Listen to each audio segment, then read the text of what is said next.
हमारा सवाल यहाँ पर यह पैदा होता है कि जिस तरह से ये मुकदमा दर्ज किया गया और सिचुएशन यहाँ तक पहुंच चुके हैं, तो क्या वज़ीर-ए-आज़म का अपनी पार्टी पर मुकम्मल कंट्रोल है या नहीं, ये भी एक सवालिया निशान है। नासिर भाई चुगताई साहब बताएगा, प्राइम मिनिस्टर की सामने ये सब कुछ हो रहा है, बतौर पार्टी सरबराह उन्हें इस मामले के, इस वाक़े के हवाले से कोई इल्म नहीं है, मुकम्मल कंट्रोल है भी उनका अपनी जमात पर? देखिए, प्राइम मिनिस्टर के सामने तो बहुत कुछ हो रहा है। आप अगर शुरू करें उनकी पहली प्रेस कॉन्फ्रेंस से और आज तक, कल तक का वाक़या जो था, जिस पर हम सब ने इज़हार नापसंदीदी किया था, बगावत के बारे में, बगावत के मुकदमे के बारे में हमने भी किया था, हमारे बाद प्राइम मिनिस्टर ने किया, तो वो भी उनको नहीं पता था, वो डॉलर कैसे बढ़ गया वो भी नहीं पता था, गंदुम कैसे बाहर चली गई वो भी नहीं पता था उनको। खैर, वो दूसरी बातें, पुरानी बातें सब। लेकिन ये जो वाक़या है, ये मैं इसमें नवाज़ शरीफ को इतना अहम नहीं समझता नॉमिनेट करना, ना मरीम नवाज़ शरीफ की मुझे फ़िक्र है। मुझे फ़िक्र आज़ाद कश्मीर के प्राइम मिनिस्टर की है कि आज़ाद कश्मीर के प्राइम मिनिस्टर को नॉमिनेट करके हमने क्या पैगाम दिया है, हम क्या पैगाम देना चाहते हैं। क्या पाकिस्तान का कोई थाना, कोई ASI, कोई थर्ड ग्रेड वर्कर जो वज़रा से मिलता रहा हो, गवर्नर से मिलता रहा हो, गवर्नर हाउस में उसका आना जाना हो, उसकी दर्जनों तस्वीर मौजूद हों गवर्नर और वज़रा के साथ, क्या वो जाके आज़ाद कश्मीर के प्राइम मिनिस्टर के ख़िलाफ़ पाकिस्तानी थाने में मुकदमा दर्ज कर सकता है बगावत का? तो ये बिल्कुल ऐसी है जैसे नवाज़ शरीफ के ख़िलाफ़ या इमरान खान के ख़िलाफ़ या जरदारी के ख़िलाफ़ किसी और मुल्क में मुकदमा दर्ज हो जाए। अगर किसी में दम है, तप्पड़ है, तो वो मोदी के ख़िलाफ़ और ट्रंप के ख़िलाफ़ मुझे मुकदमा दर्ज करके दिखाए। मुमकिन नहीं होगा कि माशाल्लाह की मुखालफत इशारों में भी नहीं हो सकती। अच्छा, इस बगावत के क्लॉज का इतना बड़ा कन्वास है कि आप कुछ भी डाल दें, सेडिशन का मुकदमा बन जाता है।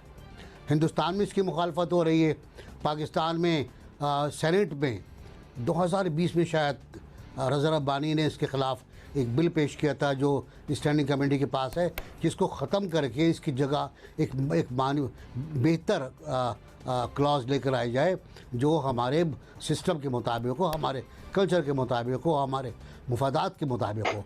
अंग्रेज़ों का बनाया हुआ ये लॉ, हम वक़्त अंग्रेज़ों के बनाए हुए लॉ पे चल रहे हैं। तो मुझे लगता यूँ है कि प्राइम मिनिस्टर को अगर नहीं पता था तो बहुत मासूम है, उन्हें पता होना चाहिए था कि नवाज़ शरीफ के ख़िलाफ़ और आज़ाद कश्मीर के प्राइम मिनिस्टर के ख़िलाफ़ 3 डेकोरेटेड लेफ्टिनेंट जनरल्स के ख़िलाफ़ बगावत का मुकदमा बन गया। फिर इस मुकदमे पे बहस छिड़ गई।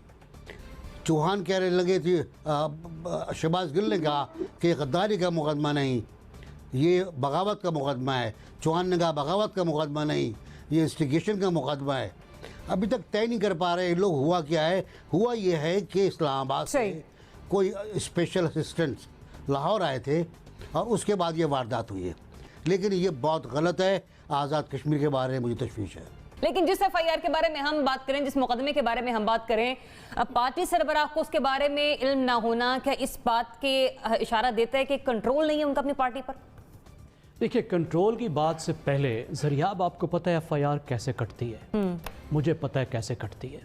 और ये FIR कटी है 2 साबिका वज़ीर-ए-आज़म, chief minister, defence minister, foreign minister, ठीक है जी, वफाकी वज़रा, 3 जर्नैल और एक हाजिर वज़ीर-ए-आज़म। आप पे कट गई, एवं कट गई। और थानेदार साहब ने पूछा ही नहीं, उन्होंने काट दी। किसी को पता ही नहीं है कि इतने बड़े लोगों के खिलाफ FIR कटी है। जी है ना जी, कैसा कमाल हो गया। पहली बात तो ये है कि वज़ीर-ए-आज़म साहब को पता है या नहीं, ये FIR वज़ीर-ए-आज़म साहब के बयानिए के तो बिल्कुल मुताबिक है, ये हुकूमत के और PTI के बयानिए के तो बिल्कुल मुताबिक है। आप TV पर हर वक्त इन वज़रा को क्या कहते हुए सुन रहे हैं, इनके सोशल मीडिया पे क्या सुन रहे हैं? यही सुन रहे हैं ना कि ये सब लोग गद्दार हैं। और ये बयानिया की एक चेंज आ रही है। पहला बयानिया ये था कि इमरान खान साहब के सिवा सब के सब करप्ट हैं। नया बयानिया ये है कि इमरान खान साहब के सिवा सब के सब गद्दार हैं। और ये चूरन नहीं बिकने वाला। पाकिस्तान के लोग जो भी हैं सब के सब मुहिब्बे वतन है। जो बातें ये लोग कह रहे हैं, ऐसी बातें वज़ीर-ए-आज़म साहब खुद भी कहते रहे हैं। जो बात उस वक्त गलत थी अब भी गलत है, जो अब सही थी उस वक्त भी सही थी, और जो अब गलत है वो उस वक्त भी गलत थी। दूसरी बात यहाँ तक नहीं है। आपने सुना कि एक साबिका DGFIA बशीर मेमन साहब क्या फरमा रहे हैं? उनकी गुफ्तगू आजकल इस वक्त सोशल मीडिया पे वायरल है। उन्होंने क्या फरमाया है? उन्होंने कहा है कि वज़ीर आज़म साहब ने ख़ुद उनको कहा कि एक साबिका वज़ीर दिफा के ख़िलाफ़ गद्दारी का मुकदमा दर्ज करो।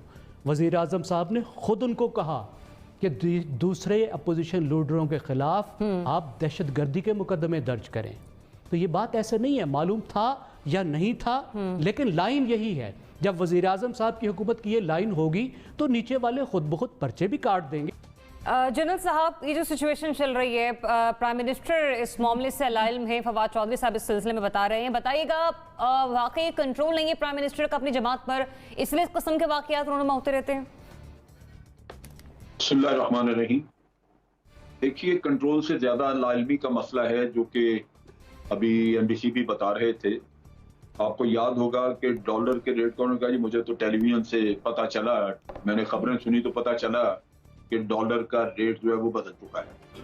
और इस तरह और भी, जैसे सब्सिडी का किस्सा आया था जब, तो उनको भी वो भी नहीं पता था, उन्होंने कहा जी वो तो शायद पंजाब गवर्नमेंट ने कर दिया, वो पता करने की कोशिश की। बात ये है कि ये वैसे तो ये बेखबरी दुरुस्त नहीं है, अच्छी चीज नहीं है। प्राइम मिनिस्टर को सारा पता होना चाहिए। पत्ता पत्ता बूटा बूटा हाल हमारा जाने है, जाने ना जाने गुल ही ना जाने बाग तो सारा जाने है। ये वाली बात हो रही है प्राइम मिनिस्टर साहब के साथ अभी, कि सब कुछ पता है, सबको पता है।